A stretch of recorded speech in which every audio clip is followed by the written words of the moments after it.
Hi, this is our first week discussion for class 608. Super excited to do this class. So, discussion week one, we have to answer questions. So, the first question is, what support can you use to help EL learners?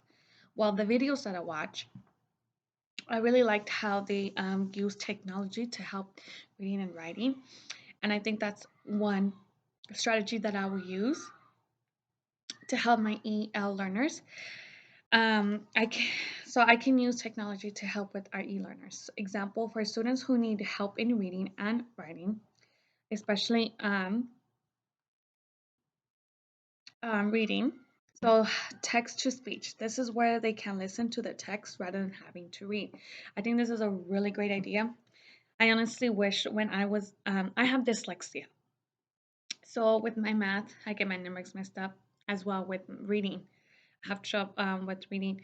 Some just have trouble with reading. I get the letters mixed up. So um, my mom was very in denial in high school. So long story short, and so in high school, even in elementary school, I really wish I had this kind of help. You know, when I was watching the video, I seen the guy the way he was explaining how he uses one of the students he uses the computer to and he will highlight what he wants to read, what he wants to read aloud, and it reads to them. And I think that's really great for a lot of EL learners because we have trouble reading.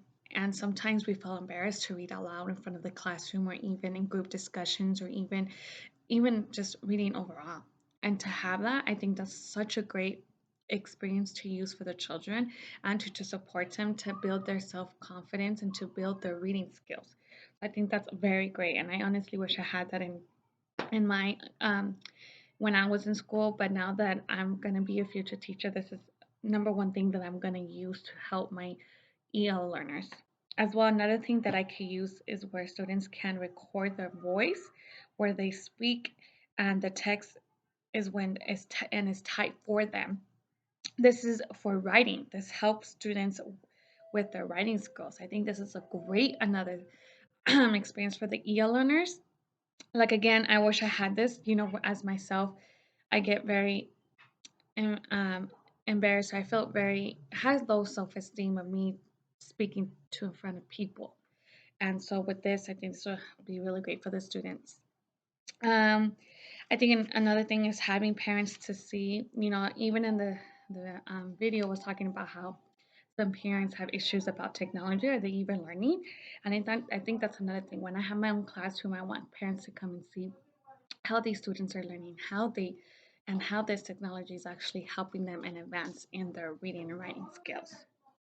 The next question is, what support can be implemented for students with the 504 or IEP?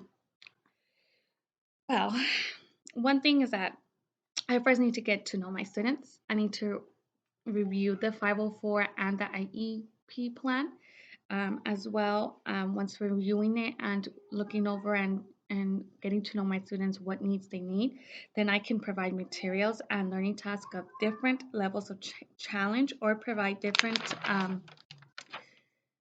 support in the classroom. And this is what I also learned in the video, which it was amazing. These videos that I watch it's helped me a lot with my experience actually as teaching it with the knowledge that I need to know as a future teacher. You know, so you know with the IEP or the 504 plan, I first need to, like I said, get to know my students and regarding what their needs are. I need to make sure I have that right material and that right um, and then able to accommodate with what they need in the classroom or what type of materials and how they need to learn.